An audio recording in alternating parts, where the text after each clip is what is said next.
The human voice. It's the instrument we all play. It's the most powerful sound in the world, probably. It's the only one that can start a war or say, I love you. And yet many people have the experience that when they speak, people don't listen to them. Why is that? How can we speak powerfully to make change in the world? What I'd like to suggest, there are a number of habits that we need to move away from. I've assembled for your pleasure here 7 deadly sins of speaking. I'm not pretending this is an exhaustive list, but these 7, I think, are pretty large. Habits that we can all fall into. First, gossip. Speaking ill of somebody who's not present. Not a nice habit, and we know perfectly well the person gossiping 5 minutes later will be gossiping about us. Second, judging. We know people who are like this in conversation, and it's very hard to listen to somebody if you know that you're being judged and found wanting at the same time. Third, negativity. You can fall into this. My mother, in the last years of her life, became very, very negative, and it's hard to listen. I remember one day I said to her, it's October the 1st today, and she said, I know, isn't it dreadful? It's hard to listen when somebody's that negative. And another form of negativity, complaining. Well, this is the national art of the UK.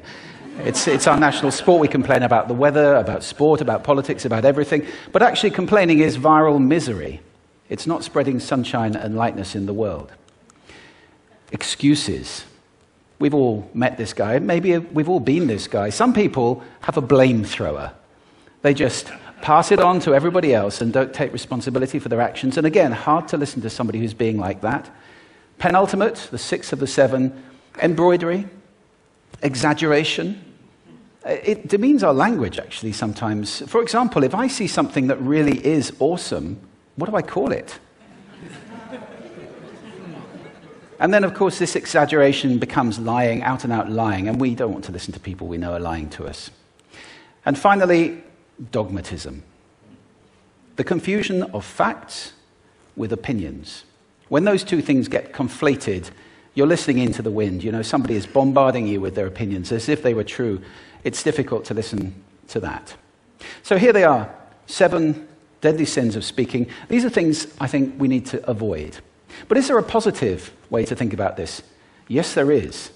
I'd like to suggest that there are 4 really powerful cornerstones, foundations, that we can stand on if we want our speech to be powerful and to make change in the world. Fortunately, these things spell a word. The word is hail, and it has a great definition as well. I'm not talking about the stuff that falls from the sky and hits you on the head. I'm talking about this definition, to greet or acclaim enthusiastically, which is, I think, how our words will be received if we stand on these 4 things. So what do they stand for? See if you can guess. The H, honesty, of course. Being true in what you say, being straight and clear. The A is authenticity, just being yourself. A friend of mine described it as standing in your own truth, which I think is a lovely way to put it. The I is integrity, being your word, actually doing what you say, and being somebody people can trust. And the L is love. I don't mean romantic love, but I do mean wishing people well. For 2 reasons. First of all, I think absolute honesty may not be what we want. I mean, my goodness, you look ugly this morning. Perhaps that's not necessary. Tempered with love, of course, honesty is a great thing. But also, if you're really wishing somebody well, it's very hard to judge them at the same time. I'm not even sure you can do those 2 things simultaneously. So hail. Also, now that's what you say, and it's like the old song, it is what you say, it's also the way that you say it. You have an amazing toolbox. This instrument is incredible, and yet this is a toolbox that very few people have ever opened. I'd like to have a little rummage in there with you now, and just pull a few tools out that you might like to take away and play with, which will increase the power of your speaking. Register, for example. Now, falsetto register may not be very useful most of the time, but there's a register in between. I'm not going to get very technical about this for any of you who are voice coaches. You can locate your voice, however. So if I talk up here in my nose, you can hear the difference. If I go down here in my throat, which is where most of us speak from most of the time, but if you want weight, you need to go down here to the chest. You hear the difference? We vote for politicians with lower voices. It's true, because we associate depth with power and with authority. That's register. And we have timbre. It's the way your voice feels. Again, the research shows that we prefer voices which are rich, smooth, warm, like hot chocolate. Well, if that's not you, that's not the end of the world, because you can train. Go get a voice coach. And there are amazing things you can do with breathing, with posture, and with exercises to improve the timbre of your voice. Then prosody. I love prosody. This is the sing-song, the meta-language that we use in order to impart meaning. It's route one for meaning in conversation. People who speak all on one note are really quite hard to listen to if they don't have any prosody at all. That's where the word monotonic comes from, or monotonous, monotone. Also, we have repetitive prosody now coming in, where every sentence ends as if it were a question, when it's actually not a question, it's a statement. And if you repeat that one over and over, it's actually restricting your ability to communicate through prosody, which I think is a shame. So let's try and break that habit. Pace. I can get very, very excited by saying something really, really quickly, or I can slow right down to emphasize. And at the end of that, of course, is our old friend, silence. There's nothing wrong with a bit of silence in a talk, is there?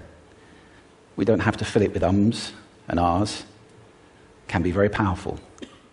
Of course, pitch often goes along with pace to indicate arousal, but you can do it just with pitch. Where did you leave my keys? Where did you leave my keys? It's a slightly different meaning in those two deliveries.